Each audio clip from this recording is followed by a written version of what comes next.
प्रभु नित्यानंद श्री अद्वैत गदाधर शिवासादि गौर भक्त वृंद। हरे कृष्णा कृष्णा कृष्णा हरे हरे, हरे राम राम राम हरे हरे। ओम नमो भगवते वासुदेवाय।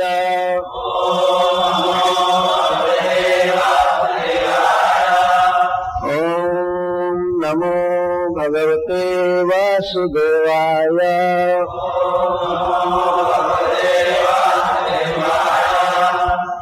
ओम नमो भगवते वासुदेवाय।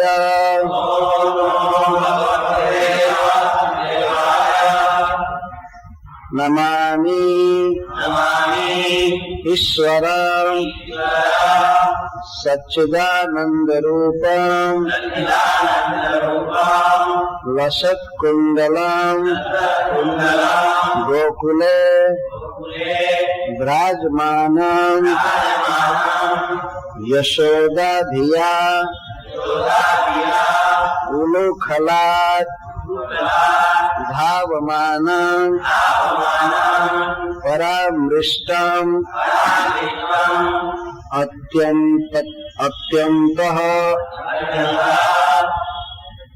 अत्यन्ततो धृत्या गोप्या नमामीश्वरम् सच्चिदानन्दरूपम् लसत्कुण्डलम् गोकुले विराजमानम्।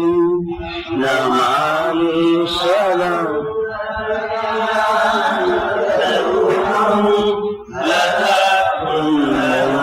गोकुले विराजमानम् यशोदाभियोलुखलाधावमानम् परामृष्टमाद्यं ततो द्रोत्य गोप्या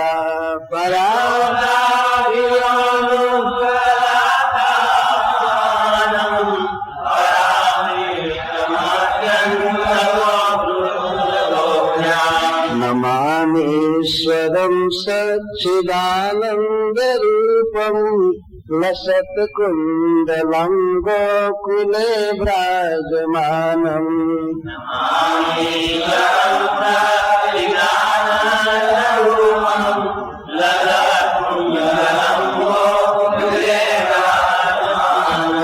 यशोदाभियोलुखलाधावमानम् परामृष्टमाद्यं ततो द्रोत्य गोप्या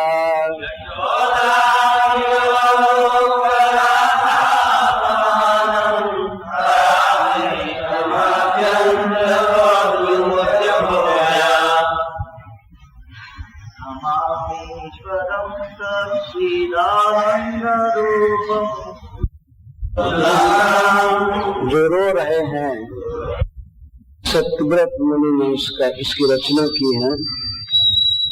पद्म पुराण में एक संवाद है, नारद जी वक्ता हैं और शौनक जी प्रश्न कर रहे हैं। तो नारद जी ने यह इतिहास कहा है कार्तिक महात्म्य में।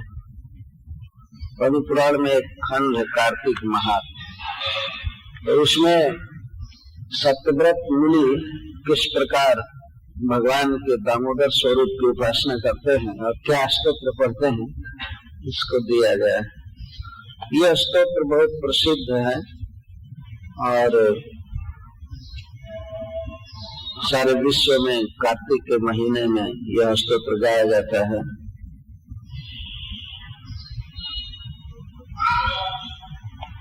विशेष करके इस स्तोत्र में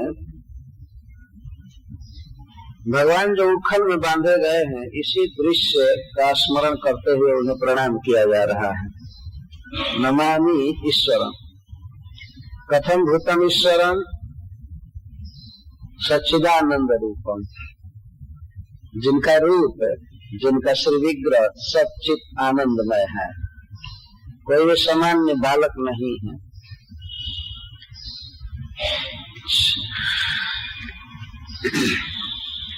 पुनः कथम भूतम ईश्वरम,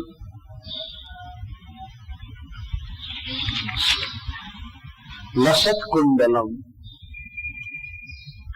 जो कुंडल के कारण बहुत सुंदर लग रहे हैं, अथवा जिनके कानों में कुंडल बहुत अच्छा लग रहा है। लसत कुंडलम, कहाँ है आपके ईश्वर? गोकुले, गोकुल में। गोकुले विराजमानम, विराजमानम का अर्थ बहुत सुंदर लगते हैं। भले मिट्टी लगी हो शरीर में और मुख में माखन लगा हो, लेकिन बहुत चमक रहे हैं, बहुत सुंदर लगे। भा शब्द का अर्थ होता है प्रकाश और भ्राज का अर्थ होता है प्रकाशमान। विराजमान, बहुत सुंदर लग रहे हैं। सूर्य की तरह तेज नहीं, सौंदर्य की किरणें निकल रही हैं। इसका अर्थ यह, सूर्य से तेज निकलता है, ऐसे भगवान कृष्ण से सौंदर्य निकलता है। विराजमान गोकुले, यशोदा भिया, जो ईश्वर, जो भगवान यशोदा के भय से, यशोदा भिया कहते यशोदाया भिया भय न, यशोदा के भय से उलू खलाक, उखल से कूद पड़े। और धावमान, उलू खलाक धावमान, उखल से कूद करके जो भाग रहे थे गोकुल की गलियों में इधर उधर, परंतु बहुत जोर लगा करके भाग रहे थे ईश्वर पर। गोपी के द्वारा अंत में तेज गति से चल करके पकड़ लिए गए। मतलब वो जितना स्पीड से भाग रहे थे, गोपी यशोदा उससे ज्यादा स्पीड से भागे, इसलिए द्रुत्य शब्द का प्रयोग किया गया। भगवान जितना स्पीड से भाग रहे थे, यशोदा का स्पीड ज्यादा था। अंततः, सब समय नहीं, शुरू में तो ऐसा लगा कि अब थक जाएगी, गिर जाएगी, पकड़ नहीं पाएगी, लेकिन अंततः, अत्यंततः, अति अंततः, बिल्कुल लास्ट में परामृष्टम, मृष्ट का अर्थ होता है स्पर्श, परामृष्ट का अर्थ है पकड़ लिए गए, पकड़ लिए गए, अंततः पकड़ लिए गए। किसके द्वारा? गोप्या, गोपी के द्वारा। यदि संस्कृत का थोड़ा सा ज्ञान रहे तो एक एक शब्द बिल्कुल क्लियर है। गोपी के द्वारा पकड़ लिया गया जो ईश्वर, और इसके बाद रुदंतम मुहुः, बार बार रो रहा था हाथ पकड़े जाने पर, और अपने दोनों करकमल से कभी कभी आंखों को मल रहे थे, और उस कफक कफक कर रो रहे थे। रोने से, लंबी सांस चलने से जिनका 3 रेखा से युक्त कंठ कांप रहा था, और इस तरह से माँ की तरफ ग्रीवा को करके जो खड़े थे, ऐसे ईश्वर को मैं प्रणाम कर रहा हूँ जो रस्सी में बांधे गए। तो ईश्वर क्या है जो रस्सी में बांधे गए? ये भगवान की लीला है। तो सत्यव्रत जी कहते हैं कि वास्तव में वे दामोदर हैं, उनके उदर में दाम लगा हुआ है, रस्सी लगी है, लेकिन वास्तव में वे भक्ति बद्ध हैं, भक्ति से बांधे गए। कृष्ण बंधी गए प्रेमवाद के डोरिया। वास्तव में वो साधारण रस्सी से भगवान नहीं बन सकते हैं, वो स्नेह की डोरी। उस घटना का उल्लेख श्रीमद् भागवतम के 10वें स्कंद के 9वें अध्याय में है। थोड़ा सा मैं इसे कह देना चाहता हूँ। आप सभी जानते हैं कि श्रीमद् भागवतम 10वें स्कंद के 8वें अध्याय में गोपियों के द्वारा कृष्ण के विषय में बहुत सी शिकायतें हैं माँ यशोदा के पास। वास्तविकता यह है कि गोपियां श्री कृष्ण के बाल चापल्य को देखने के लिए यशोदा के पास आती थी, शिकायत करने के लिए नहीं आती थी, देखने के लिए आती थी और सुनने के लिए कृष्ण क्या क्या बोलते हैं, कैसे कैसे माँ से बातें करते हैं। परंतु आने का कोई न कोई बहाना चाहिए, वो कैसे आ जाए किसी के घर में काम धंधा छोड़कर। तो कृष्ण की बाल लीलाओं का नटखट का ब्यौरा देने के लिए आती थी बहाना लेकर।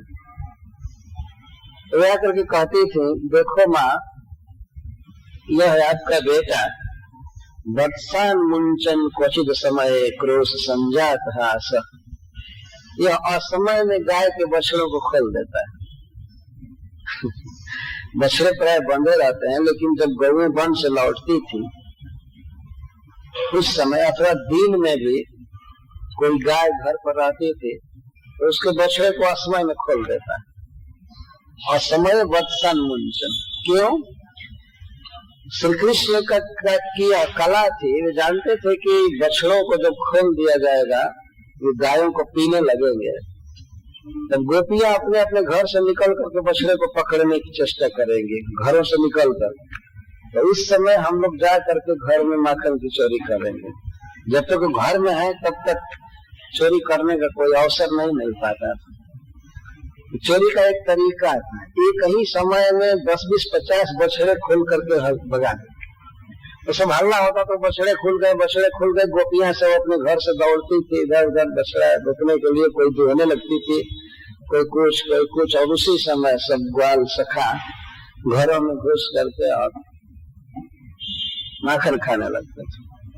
किसी दिन जब बछड़े खोलते समय पकड़ लिए जाते थे कृष्ण, और कोई गोपी डांटती थी। माँ जो सब से कह रही है कि जब हम डांटती हैं क्रोध संजात हास, जब हम डांटते हैं तभी हंसता है, इसको दुख नहीं लगता है कुछ भी मारने की धमकी देने पर या गाली देने पर, ये हंसने लगता है।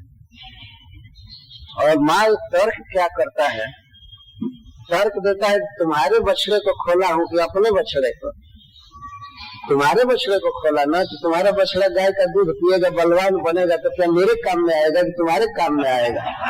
दिन भर बछड़े को बांध करके मार रही हो, ये दूध पिएगा नहीं, तो अपना बछड़ा थोड़े ला करके पिला दिया हूँ, तुम्हारा ही तो बछड़ा पिलाया ना। आप गोपियों का कोई क्रोध रह नहीं जाता था, वास्तव में कभी भी उनका क्रोध नहीं था। क्रोध संजात हास, और यह खूब जानता है कि हम लोग किस समय घरों में नहीं रहती है, इसको पूरा पता हो गया 24 घंटे का, पूरा रूटीन जानता है कब कहाँ अवसावधान रहती है।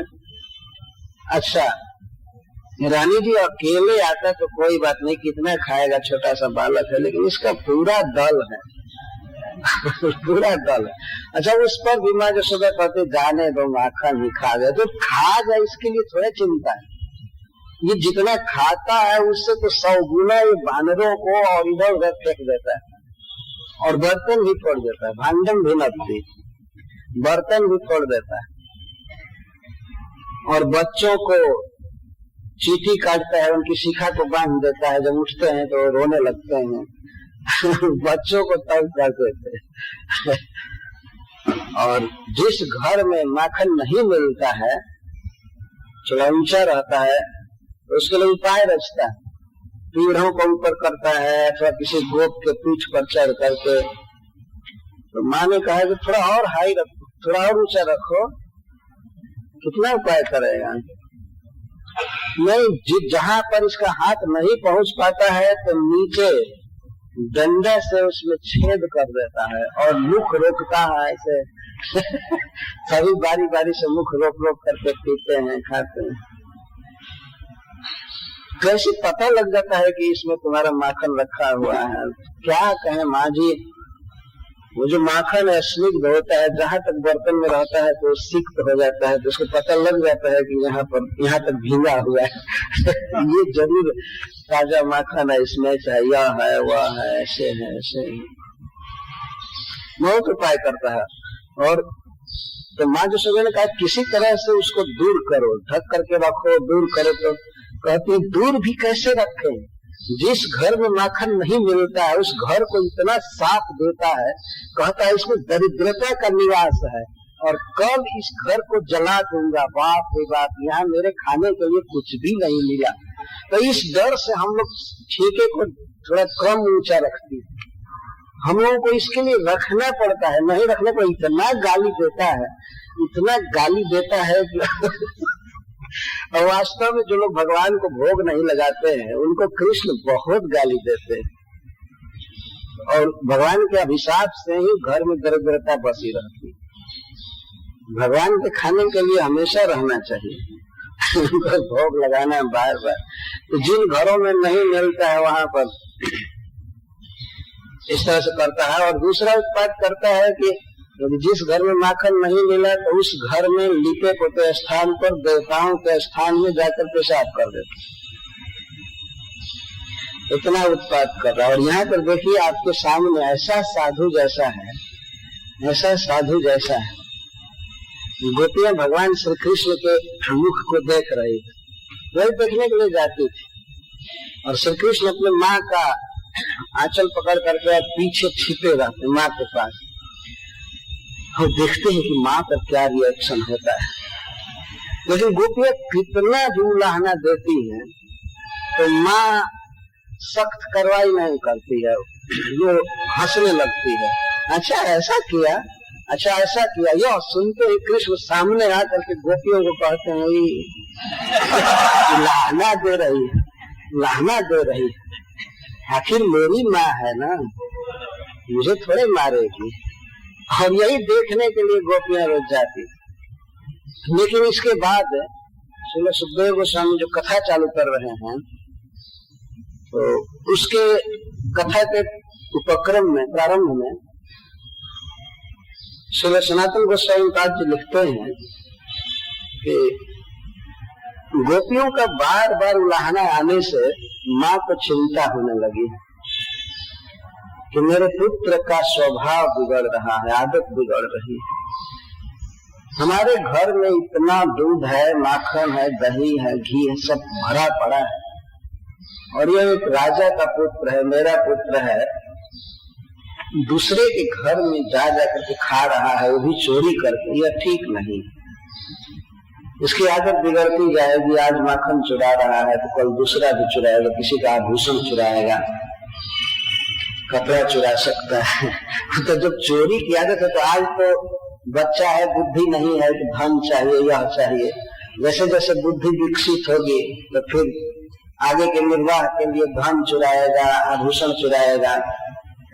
और कहीं आदत और बिगड़ती गई तो जवान होने पर किसी की छोरी को, लड़की को चुरा कर ले जाएगा, ये भी तो कर सकता है।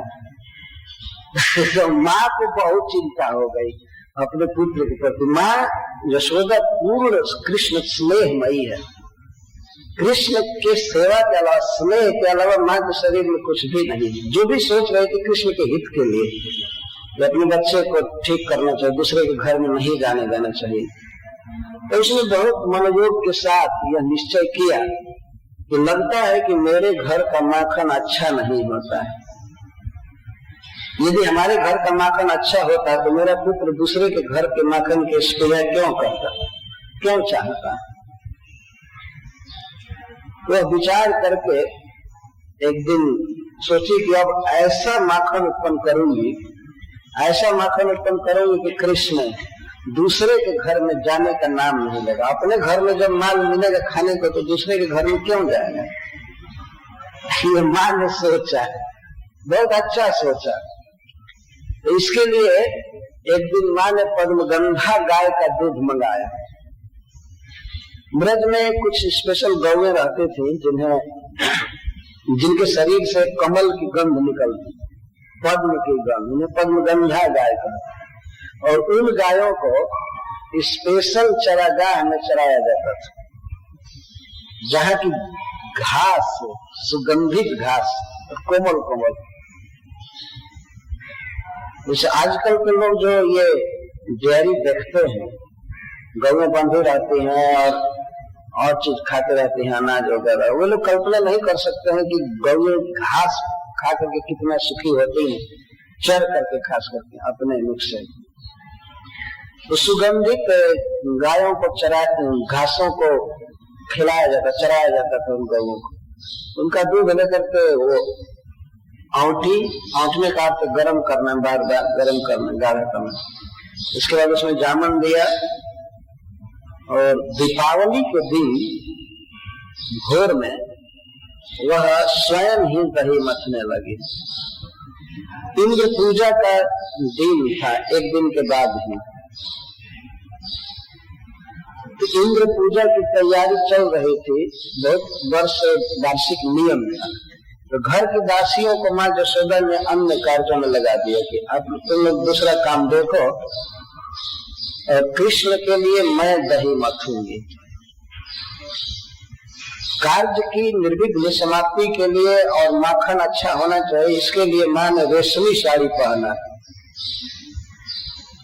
कौन सा वस्त्र पहन करके कौन काम किया जाता है, वस्त्र का भी बहुत महत्व है। जैसे हम लोग भगवान की पूजा करने जाते हैं तो स्वच्छ साफ धोया हुआ वस्त्र पहनते हैं, वैसा नहीं कि पैंट पहन करके और चले गए आरती करना, ऐसा कभी नहीं होता है। ये पैंट सैंट में दूसरा परमाणु होता है, देवता लोग कभी नहीं पहनते। पैंट सैंट सब असुरों का पहनावा है वास्तव। जैसे और वो घूम घाम करके पाश्चात्य जगत से आया है ना, उसके पर अंग्रेजों के आने के पहले इधर लोग कोई पैंट शर्ट नहीं पहनते, पैजामा पहनते थे, चूड़ीदार। तो सब चीज का महत्व होता है। क्षौमं वास पृथु कटि कटे बिभ्रति सूत्र नद्धम पुत्र स्नेह स्मित कुछ जुगम जात कंपम च शुभ्रु रज्वाकर्ष श्रम भूचलत कंकड़ कुंड बेच श्रीनम वक्त्रम कबर विगलन मालती निर्मंथ। श्री सुखदेव गोस्वामी माँ यशोदा के दधिमंथन के समय जो छवि हो रही थी उसका वर्णन कर रहे हैं। क्षौमं वास पृथु कटि कटे। माँ यशोदा पूर्ण युवती स्त्री थी, आयु ज्यादा थी लेकिन शरीर पूर्ण यौवन में था। भगवान के माता पिता कभी वृद्ध नहीं होते। अगर वृद्ध शब्द का प्रयोग कहीं है तो उसका अर्थ ये होता है बड़ी उम्र, बड़ी उम्र उसका अर्थ होता है। तो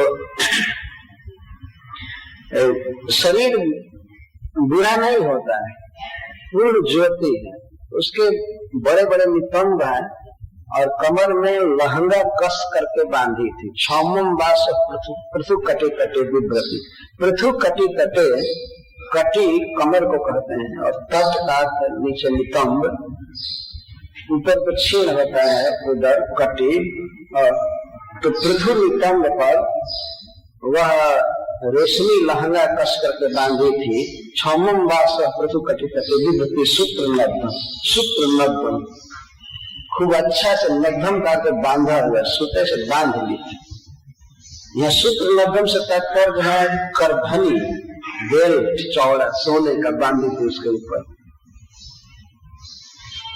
पुत्र स्नेह स्मित कुछ जुगम जात कंपम च शुभ्र।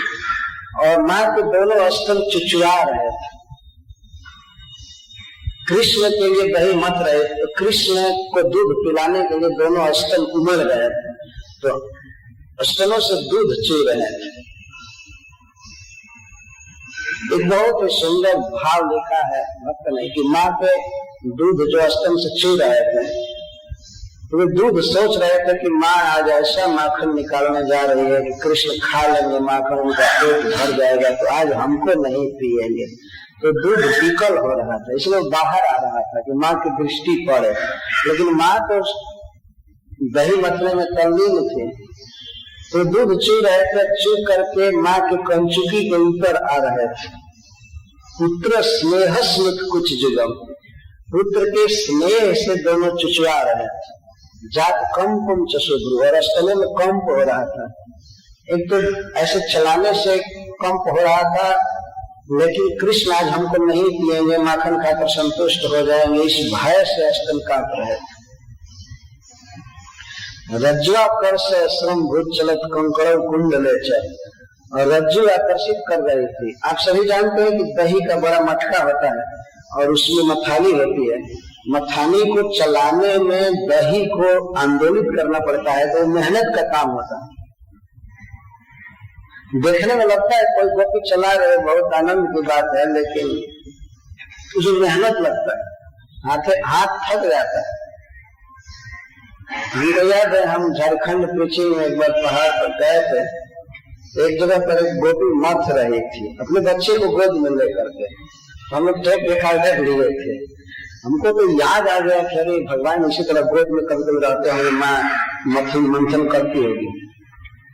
हम लोग टेप कर रहे थे, घर घर आवाज, मंथन के शब्द को रिकॉर्ड कर रहे हैं। तो मैंने कहा उस गोपी से, तेरे बच्चे को रुला सकती हो किसी तरह से।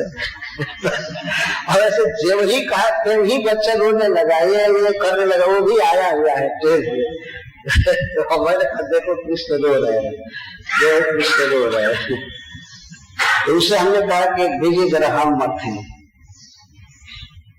तो वो हट गए, हम मथने लगे तो दही इतना बड़ा मटका था, दही अभी गाढ़ा था, तो चलाने में हाथ दुखने लगा। तो सुखदेव गोस्वामी वर्णन करते हैं कि रज्जु पर से श्रम भूत चलत कंकड़े कुंडले, रज्जु खींचने में भुजाओं में श्रम हो रहा था। भुजाओं में श्रम होने सारे शरीर शीर्ण हो गया और मुख पर पसीने की बूंदें आने लगी। भोर का समय था, दीपावली का सवेर भोर, माँ के शरीर पर पसीना आने लगा, विशेष करके मुख पर। स्वीनम वक्तम कबर विगलन, और कबर में जूड़े में जो मालती के पुष्प खोसे गए थे वे सब गिरने लगे थे चरण। इस तरह से दही मथ रही थी, और दही मथते समय श्री कृष्ण की बाल लीलाओं को ही गाती जा रही थी। इस तरह से माँ के स्वरूप का वर्णन किया है। मैं बहुत विस्तार से नहीं जाऊंगा, ये तो सब सप्ताह हमें बहुत विस्तार किया जाता है। तो इस तरह से जब मत रही थी, माँ को केवल कृष्ण का स्मरण हो रहा था, कृष्ण की लीलाओं का, उनका चलना, हंसना, खाना, चोरी करना, या पूतना उद्धार आदि, पूतना का वध आदि, यही सब लीलाएं गाती जाती थी, सोचती जाती थी। उसको ध्यान नहीं था दही मथने का, काम कर रही थी, मन भगवान में था, बाल लीला में। तब अकस्मात भगवान प्रतिदिन जब जगते थे उससे पहले जग गए, और जगे जब कृष्ण तो उन्होंने माँ को देखना प्रारंभ किया। बच्चों का स्वभाव होता है, वे माँ के गोद में रहते हैं और माँ का स्तन पीते रहते हैं। पीते समय कुछ गाते भी हैं, अपना आनंद उच्छ्वास प्रकट करते हैं, मुन्ने मुन्ने कुछ न कुछ कहते रहते हैं। तो कृष्ण तो माँ के गोद में ही सोते थे, पीते रहते थे। रात में जब भी उनकी इच्छा करे पीते रहते थे, भोर में पीते रहते थे। उनको नहाने धोने मुंह धोने का कोई नियम नहीं, ऐसे ही बच्चे पवित्र होते। जो ही जगे तो आंख बंद किए ही और स्तन देखने लगे तो माँ कहाँ है। जैसे हाथ किए तो बहुत दूर हाथ करने पर भी माँ नहीं थी, माँ तो दही मंथन कर रही थी, बेड पर थी नहीं। देखने लगे माँ कहाँ चले गई, कहाँ चले गए, करने लगे। इस तरह से रो रहे थे जैसे उन्हें बहुत भूख लगी है, बहुत भूख लगी। माँ कहाँ गई, कहाँ गई, इस तरह से वे ये करते हुए रोते हुए खोजने लगे माँ को। तो उधर से आवाज आ रही थी, दही मंथन की, और माँ का कंठ पहचानते थे, माँ गा रही है, इनकी ही लीलाएं गा रही। तो माँ का स्वर सुन करके धीरे धीरे वहां चले गए जहाँ वो दही मथ रही। तो भगवान देखने लगे कि माँ तो बिल्कुल विभोर है, इसको तो क्या करे कि यह दही मंथन कर्म रोके और हमको दूध पिला, जबकि इनके लिए ही माखन निकाला जा रहा है। लेकिन फिर भी भगवान के अलीला, उन्हें सोचा कैसे रोके। भगवान ने एक उपाय सोचा कि जिस मंथन दंड को घुमा रही है उसी को हाथ से पकड़ करके ब्रेक लगा दो, घूमने न पाए, तब माँ की बाह्य वृत्ति होगी। और वही किया उन्होंने, तो छोटे छोटे हाथों से मंथन दंड को नीचे पकड़े घड़ा के ऊपर, ऐसे पकड़ करके और जाम कर दिए। तो अनंत शक्ति भगवान जिसको पकड़ के वो ऐसे मत सोजा घुमाती थी, तब तक अकस्मात स्टक हो गया, नहीं आ रहा था। तब उसने ध्यान से देखा तो क्या हो गया, मंथन दल घूम क्यों नहीं रहा है। तो जब वो आंखें खोली बाह्य वृत्ति की तो देखती है कृष्ण आ गया, कृष्ण पकड़ा है। तो मैं सोचने लगी अच्छा कितना बुद्धिमान है भगवान, इसकी बुद्धि भी विकसित कर रहे हैं। उसको प्रसन्नता हुई, इस तरह से पकड़ा मेरा ध्यान आकृष्ट करने के लिए। मैं इस पर प्रसन्न हुई लेकिन देखने लगी कि आगे क्या करता है। माँ उठाई नहीं कृष्ण को, तो कृष्ण देखे कि माँ ने काम रोक दिया और देख रहे कि क्या करता है।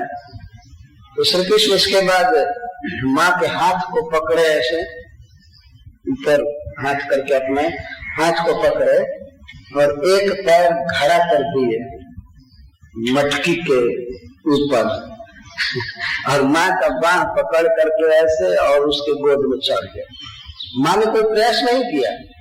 माँ यह देख रही थी कि बच्चे की बुद्धि विकसित हो रही है। रोज रोज चोरी करते करते ही बहुत बुद्धि हो गई थी। वो चढ़ गए और चढ़ करके स्वयं ही माँ की एक कंचकी को हटा करके और उनका जो आहार है दूध वो पीने लगी, खूब आराम से पीने लगे तो प्रेम के भूखे भगवान उनको तृप्ति नहीं हो रही थी। माँ का स्नेह में दूध वो कम नहीं हो रहा था, दूध कम नहीं हो रहा था और कृष्ण की भूख जा नहीं रही थी, दोनों में होड़ लग गई। प्रेम में और सेवा हो रही थी, भगवान को दूध पिलाते जा रहे थे और भगवान पीते जा रहे थे। वो देर तक पिए। इसी बीच अंगीठी पर रखा हुआ पद्मगंधा गाय का दूध लौटा जा रहा था, उसमें उफान आ गया, आंगन में उफान आ गया। हरिश्री जी कहते हैं उस दूध ने ये सोचा कि भगवान अपने माँ का दूध पी करके तृप्त हो जाएंगे तो मैं जो आग में मरमर कर तपस्या कर रहा हूँ मैं किस काम आऊंगा, इसलिए माँ के सामने आत्महत्या करना चाहिए, तब इसको दया आएगी। तो शायद ये सोच करके दूध उबल गया, आग में कूदना चाहता था, तब तक माँ की दृष्टि पड़ी तो कृष्ण की तृप्ति अतृप्ति पर माँ का ध्यान नहीं गया। वो तुरंत कृष्ण को हटा करके जमीन पर रख करके और दौड़ी जो ही जा रही थी तो ही दूध शर्म के मारे नीचे आ गया। उसने सोचा कि माँ के प्रेम सुख में मैं बाधा दिया।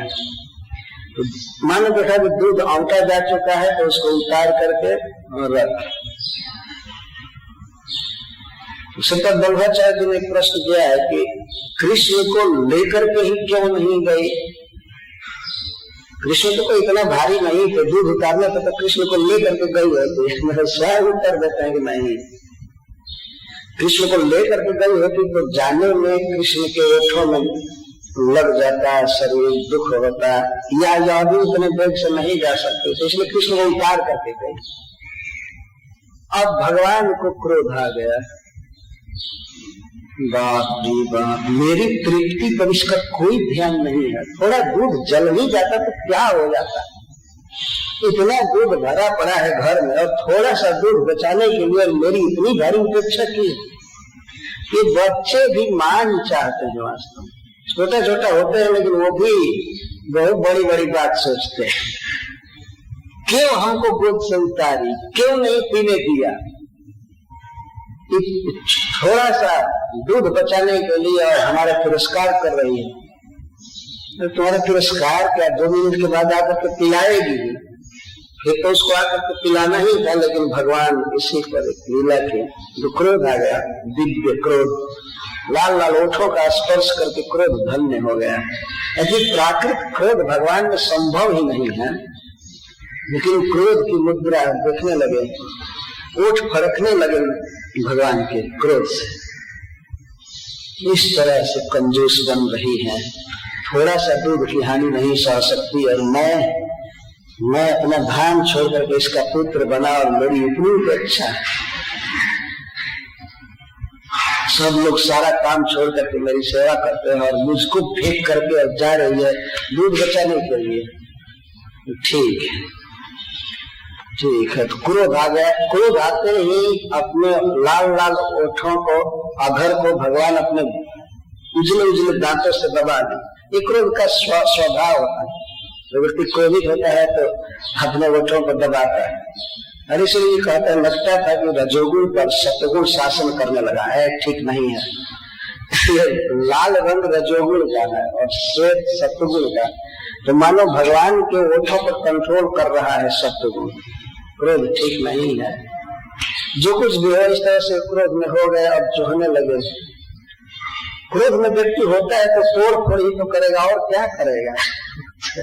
तो छोटा सा बच्चा सोचने लगा, अच्छा दूध बचा रही है ना, मैं इस घर में आग लगा दूंगा, बर्बाद करके रहूंगा, कुछ भी नहीं छोड़ूंगा, तुमको बता देता। क्रोध में देखने लगा इधर उधर, एक छोटा सा मसाला पीसने वाला लोढ़ा मिला, पत्थर का टुकड़ा, उसको सीला पुत्र कहते हैं, वो मिल गया। तो सोचा अच्छा उपाय मिल गया। तो ये जो मटका है जो कई वर्षों से दूध दही खाया है, मजबूत है, थोड़ा सा दूध को बचाने गई ना, मैं इतने अच्छे मटके को अभी चूर्ण कर देता हूँ और इसका दही भी बह जाएगा, दही हो जाएगा, इतनी बड़ी हानि होगी। विकास सोचने लगे क्या करूं, उसको छोड़ना चाहते थे, लेकिन सोचे कि अगर आवाज कहीं कान में चली जाएगी माँ के तो आकर के खूब अच्छी मरम्मत कर देगी। तो इसीलिए वो बड़ी चतुराई से उसके पेंदी में जहां पर दही भरा हुआ था, जहां तक उसके नीचे उन्होंने मारा ऐसे जोर से कि आवाज न निकलने पावे और छेद हो जाए, मटका पूरा न फूटे, छेद हो जाए, इतना छेद हो जाए कि दही सारा बह जाए। उसके बाद तो माटी के बर्तन की मरम्मत होती नहीं है, एक जगह छेद हुआ तो हुआ, खत्म हुआ। ऐसे मारे तब तक दही जो पतला हो चुका था मथने से बलबल बलबल बह करके चारों तरफ फैल गया।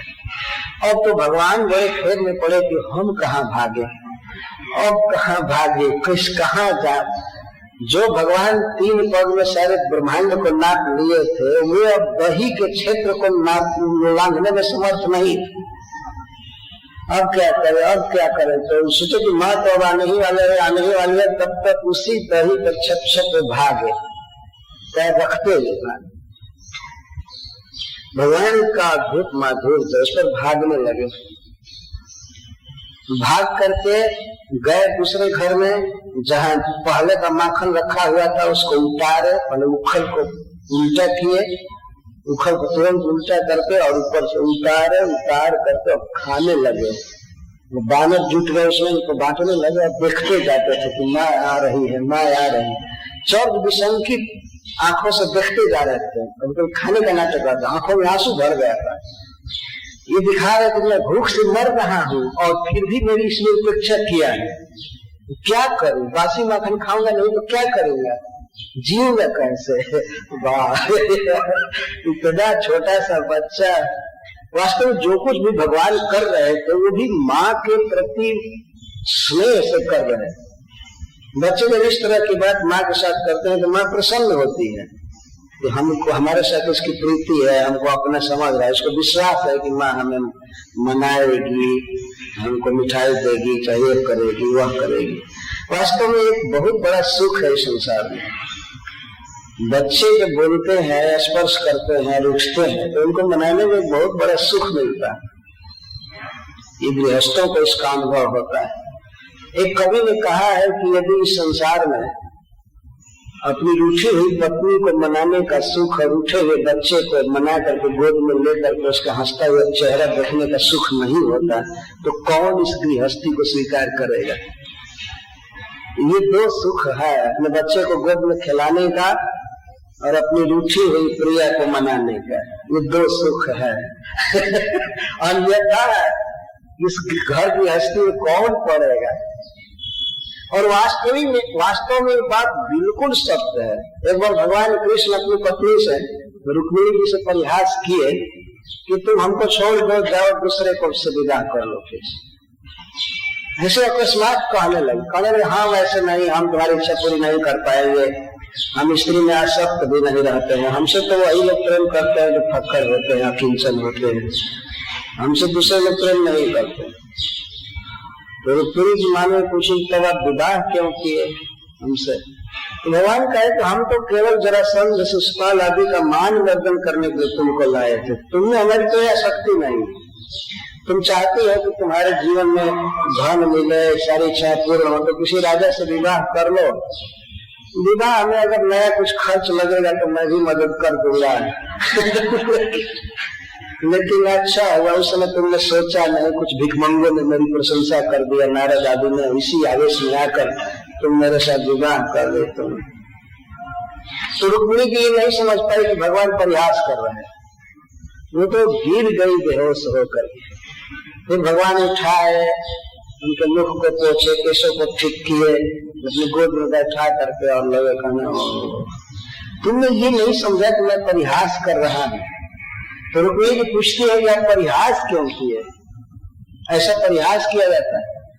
तो भगवान कहते हैं कि प्रिय गृहस्थ के लिए यही तो एक सुख है कि कभी पत्नी से एकांत में परिहास किया जाए और जो रूठ जाए तो मनाया जाए, लेकिन तुम तो रूठ भी नहीं रही हो, इतनी भोली भाली हो कि भग से गिर पड़ी।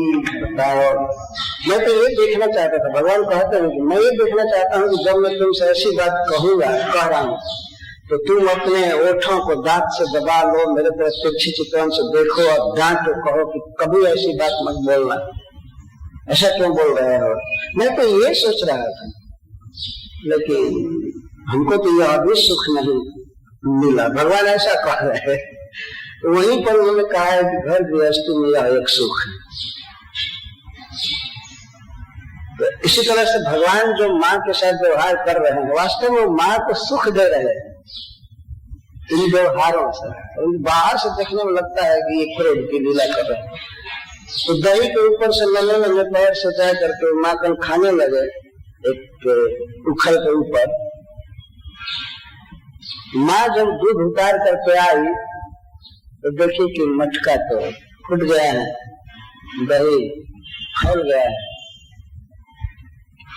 तुरंत समझ गई कि किसका काम है। ऐसा नहीं कि कोई अकस्मात ईटा गिर गया, ऊपर से फूट गया या बिल्ली गिरा दी, वो समझ गई तुरंत और हंसने लगी दैव गति पर कि मैं थोड़े से दूध के लिए दौड़ करके गए और इधर इतनी बड़ी हानि हो गई। अद्भुत दैव की गति। और हंसने लगी कि बच्चे की भावना देखो, वो थोड़ी से ही अपना तिरस्कार मान गया, अपना इंसल्ट मान गई, तो देखने लगे, हंसने लगी।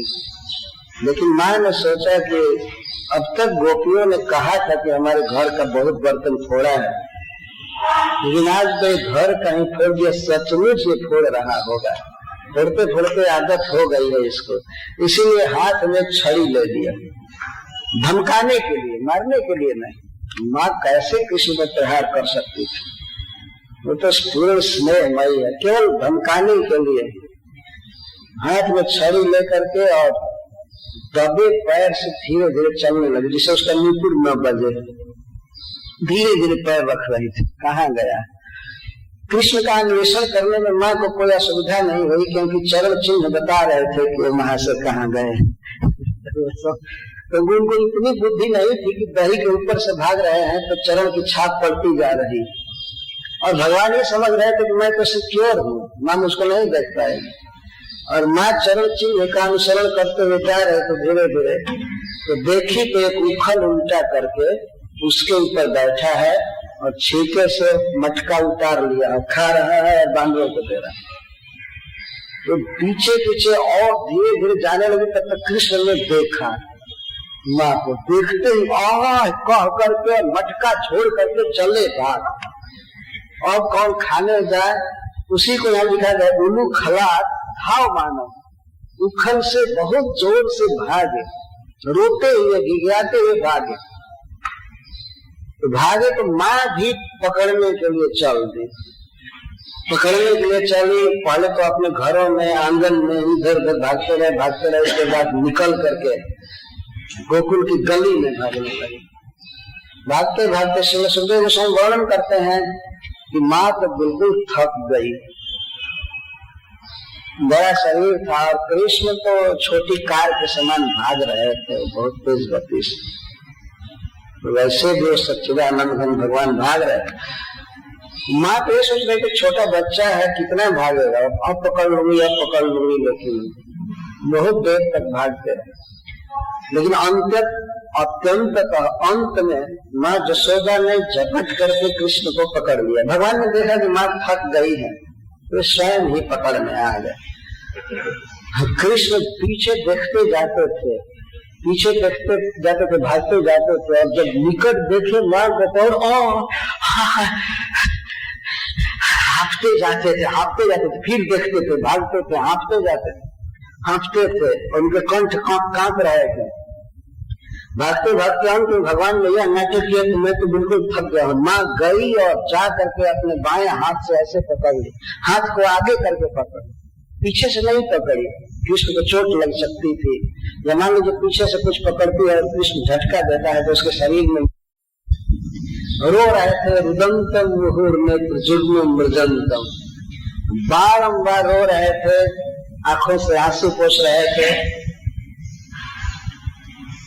दाहिने हाथ को माँ ने पकड़ा था तो बाएं हाथ से पोंछ रहे थे। बाद में माँ ने सोचा कि ये हाथ दुख गया होगा तो बाएं हाथ को पकड़ ली, तो दाहिने हाथ से पोंछने लगे।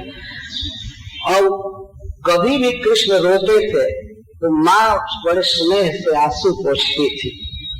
लेकिन भगवान आज इतना लाचार हो गए हैं, बेचारा हो गए हैं कि माँ ही मारने आई है, अब उनका आंसू दूसरा कोई पोंछने वाला नहीं था तो स्वयं ही आंसू पोंछ रहे थे। और वो आंसू पोंछने नहीं आ रहा था, आंसुओं से काजल गीला होकर के उनके गाल पर इधर फैल रहा था, इससे उनकी और शोभा बढ़ रही थी, और सुंदर लग रही थी। ऐसे ईश्वर को हम प्रणाम करते हैं। सत्यव्रत जी कह रहे हैं, जिस ईश्वर की ऐसी दुर्दशा हो रही है उसको मैं प्रणाम करता हूँ। घूम रो रहे थे, रुदंतम मुहुर्नेत्र जुग्म मृजंतम, कराम्भोज जुग्मेन सातंक ने, कराम्भोज जुग्मेन, भगवान के दोनों हस्त कमल के समान सुकुमार थे और उन्हीं से वे अपने आंखों को मल रहे, काजल फैल रहा था अपने गाल में, गल में, उससे और सुंदर लग रहे थे। और मुहुर श्वास कम पत्र की विवेकांक कंठ स्थित ग्रह दामोदरम भक्तिवत, बार बार फफाक रहे थे माँ की तरफ देख करके कि हाय रे, माँ जब मेरे विपरीत हो गई तो दुनिया में मेरा कौन सहारा रहा, कृष्ण ये सोच रहे। और जब माँ ने खास करके रस्सी उठाया तब तो और अब तो पशु जैसे बांध कर रखे। कृष्ण को ये भाव हो गया किसी दिन नहीं खोलेगी, जैसे बांध करके पशुओं को घास डाला जाता है ऐसे ही बांध करके रखेगी। आए बाप दादा ये करने लगे, अब कैसे जीऊंगा, खेलने को नहीं मिलेगा, कहीं घूमने को नहीं मिलेगा, इस तरह से रो रहे थे, फपक रहे थे। जब बच्चे रोते हैं आपने देखा होगा, लंबी सांस चलती है और गला वाष्प से भर जाता है, आंसुओं से भर जाता है, तो इसलिए सांस लेने में भी कुछ कठिनाई होती है और बोलने में। तो इस तरह फपक करके रो रहे थे। कृष्ण के कंठ में 3 रेखा शंख जैसी थी, ग्रीवा के ऊपर माँ की तरफ बेचारी दृष्टि, सातंक नेत्रम, भयभीत नेत्र से और अनुकंपित, माँ अनुकंपा करे, मेरी दशा को देख करके दया करे, मुझे बांधे ना, मुझे छोड़ दे, मुझे न पीटे, इस तरह से देख रहे थे। ऐसे ईश्वर को मैं प्रणाम करता हूँ। सातंक नेत्र, नेत्र में इतना भय था और इतनी आशा भरी थी दया दृष्टि हो जाए माँ की, छोड़ दे, लेकिन माँ तो माँ थी, रोज तो क्षमा किया था लेकिन आज नहीं क्षमा करेगी। माँ ने देखा कि बहुत डर गया है तो छड़ी छोड़ दिया, छड़ी फेंक दिया। जब छड़ी फेंक दिया, शुरू में जब छड़ी फेंक दिया तो कुछ आश्वासन आया और तब तक रस्सी उठाने लगी। तो छड़ी से तो एक दो छड़ी पीट करके छोड़ देती, दिन भर घूमते, लेकिन अब तो पशु की तरह बांध कर रखेगी और रोने लगे बांधने लगी माँ। सबसे पहले अपने केस में जो जोड़ा बांधी थी, रेशमी वस्त्र था, रेशमी रस्सी, लगभग 1.5 फीट रहा, तो उसने सोचा कि इसी रस्सी से इसको मैं बांध दूं, तब तक दूसरा दही मत लूंगी, इसके लिए माखन निकालूंगी और इसके बाद मना लूंगी, खिलाऊंगी पिलाऊंगी। इस समय रो रहा है, बांध दिया। हाँ, तो बांधने चली तो सबसे पहले उखल में एक बार लपेट ली, बांध ली, दूसरे अब पहला छोर, और दूसरा छोर अपने बच्चे को पकड़ करके, खड़े थे, भाग नहीं सकते थे हम, माँ को पकड़ने की जरूरत नहीं थी, खड़ा रहो। और कृष्ण रो रहे थे, घिघिया रहे थे, तो रस्सी का दूसरा छोर ला करके बांधना चाहिए तो आते हैं तो मुट्ठी भर कमर में 2 अंगुल कम हो गई रस्सी। मैं तो बड़ा आश्चर्य हुआ, लेकिन बहुत ज्यादा ध्यान नहीं दिया। फिर दूसरी रस्सी मंगाई, दूसरी रस्सी लाई, तीसरी रस्सी लाई, और अनेक रस्सियां जोड़ती थी, गांठ लगाती थी, और कमर में बांधने को आती थी तो 2 अंगुल कम हो जाता था। तो मैं रस्सी बांधते बांधते, जोड़ते जोड़ते, और बच्चा बंध नहीं रहा था, इसलिए बड़ा मानसिक चिंता, टेंशन हो रहा था, इसलिए वो बहुत दुखित हो रही थी, वो पसीना से लथपथ हो गई। भागते समय ही कुछ गोपियां देखी थी कि आज लाला को सजा मिलेगी, और इसके बाद जब रस्सी में बांधने लगी तो आया करके देखने लगी। तो गोपियां कहती थी, रानी जी छोड़ दीजिए, छोड़ दीजिए, क्यों बांध रही है, क्यों बांध रही है, क्यों बांध रही है। तो जसोदा जी कहती थी, तुम लोगों ने इसको नटखट बनाया है, तुम लोगों ने नटखट बनाया है, आकर के हमारे पास उल्हाना देती है, और जब मैं अपने बेटे को ठीक कर रही हूँ तो कहती है कि छोड़ दो, छोड़ दो, जाओ अपने घर की रस्सी लाओ, लाओ जल्दी। वो तो दासी थी बेचारी, आज्ञा पाते ही रस्सी ला ला करके देती थी, और वो डरती भी थी कि कृष्ण देख लेंगे कि रस्सी लेकर आ रही है तो हमारे घर कभी नहीं आएंगे। लेकिन रानी आज्ञा दे रही थी तो छिप करके कृष्ण देखने न पाए और रस्सी ला करके देती। और क्या करे, कृष्ण के सुधार के लिए बांधा जा रहा था, इसलिए गोपियां भी सहयोग कर रही। कोई कोई गोपी कहती थी, रानी जी आपके लाला के भाग्य में बंधन लिखा ही नहीं है, देखिए रस्सी घट रही है, छोड़ दीजिए, छोड़ दीजिए। माँ ने कहा, नहीं नहीं, चाहे पूरे गांव की रस्सी लगानी पड़े और बांधते बांधते भले शाम हो जाएगी, लेकिन बांध करके ही रहूंगी। वास्तविक बात है कि भगवान की शक्तियों में होड़ हो गया, तैयार हो गई कि भगवान को हम नहीं बांधने देंगे, नहीं बांधने देंगे। शक्तियां प्रकट हो रही, लेकिन भगवान के हृदय में जब कृपा शक्ति प्रकट हुई, माँ की दशा देखिए, पसीने से लथपथ हो गई थी, बाल बिखर गया था, थक गई थी, तो अपनी माँ का परिश्रम देख करके भगवान के हृदय में करुणा उत्पन्न हो गई और कृपा करके वो बंध गए। इस तरह से बंध गए। इसके बाद माँ ने कुछ बच्चों से कहा, यहाँ खड़े रहो, देखते रहो, और मैं जाकर के घर का काम करती हूँ। माँ घर का काम करने लगी। उसके लिए कोई बहुत बड़ी बात नहीं हुई थी, बच्चे को बांध करके थोड़ा रखना, डर जाएगा, ऐसे नटखटपना नहीं करेगा, शैतानी नहीं करेगा, इसके लिए बांधी थी। तब तो ब्रज में हल्ला हो गया कि माँ ने कृष्ण को बांधा है, कृष्ण को बांधा है, कृष्ण को बांधा है। सब सखा लोग जुटने लगे, लोग आया करके कहने लगे, क्यों बांधा, क्यों बांधा। माँ के पास कोई नहीं जा रहा है, किसी की हिम्मत नहीं, क्यों बांधा, क्यों बांधा, कौन बांधा, कौन बांधा। दूसरे लोग बताते थे कि वो उसकी माँ ने बांधा है। तब सब शांत हो जाते थे, आते थे कृष्ण के पास। जब किसी ने जाकर के दाऊद जी से कहा, बलराम बलराम तुम्हारे छोटे भाई को बांधा गया है पशु की तरह। अब तो बलराम जी में ईश्वर का आवेश हो गया, भगवान है ही, कौन बांधा है, कौन बांधा है, मैं पूरे ब्रज को जला करके राख कर दूंगा।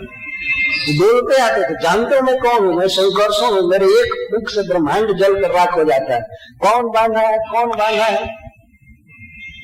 आ रहे थे भगवत्ता के आवेश में, लेकिन यहाँ आने पर उनको पता चला कि माँ ने बांधा है। तो माँ ने बांधा है, तो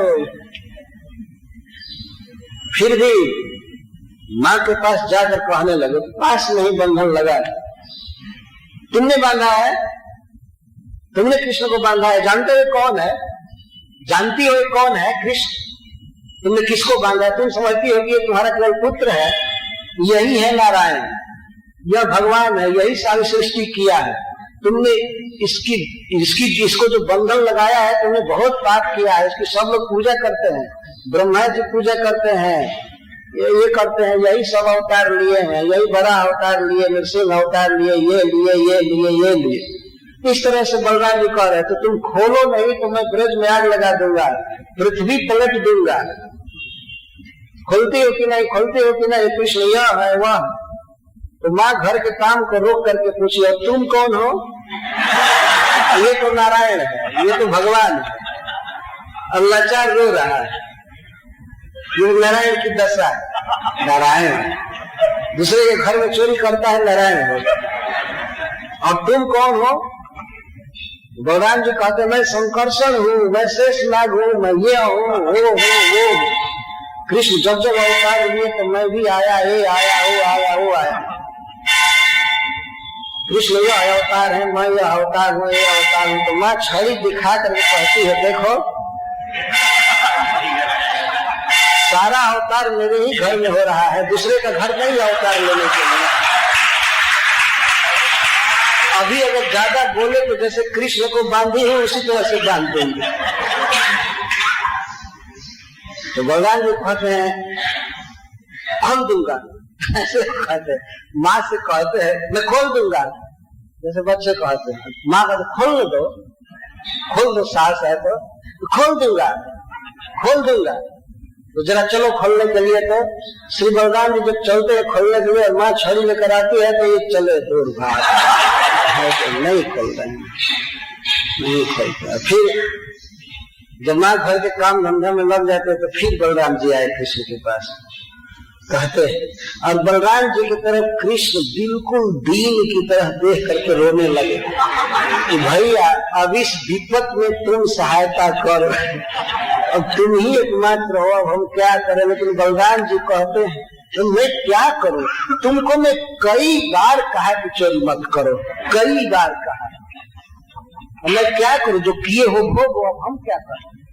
अगर दूसरा कोई बांधा होता तो मैं उसको दिखा दिया होता, लेकिन माँ बांधी है, मैं क्या करूं। तुमको कई बार कहा नहीं कि ये सब चोरी मत करो, बर्तन मत फोड़ो, लेकिन तुम मानते नहीं, अब हम क्या करें। तो बलराम जी भी उसी के समान रोने लगे, साथ में खड़ा होकर। ये दोनों ईश्वर रो रहे दोनों भगवान रो रहे। सूरदास जी ने एक पद लिखा है कि कृष्ण बलराम दोनों रो रहे हैं, तो ये उन दोनों की रोती हुई छवि सदा मेरे हृदय में की तरह। सूर सागर में पद है ऐसा, यही छवि हमारे हृदय में की। बलराम जी भी लाचार हो गए, खोल नहीं सकते। गोस्वामी तुलसीदास जी ने लिखा है दिना पत्रिका में, जिन बांधो सुर असुर नाग मुनि, प्रबल कर्म की डोरी, सोई छिन्न ब्रह्म जसुमति हठी, बांधो सकत न छोरी। जिन प्रभु ने देवता नाग दैत मनुष्य सबको कर्म की डोरी में बांध करके रखा है, उन्हीं को माँ जसोदा ने ब्लाक बांध दिया और उनकी हिम्मत नहीं थी कि उसको तोड़ सके। बलराम जी की हिम्मत नहीं हुई कि उसको खोल सके।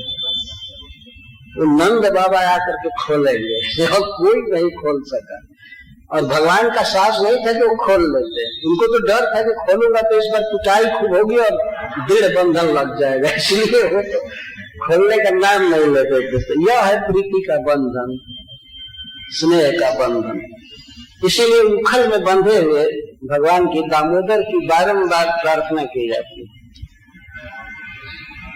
सतगुरु जी मानते हैं कि जिस प्रकार आपने कुबेर के पुत्रों को भक्ति दिया बद्ध मूर्ति से, उसी तरह आपका ये बंधा हुआ स्वरूप मेरे हृदय में सदा उदित रहे। मुझे न मोक्ष चाहिए, न राज्य चाहिए, न कुछ भी चाहिए।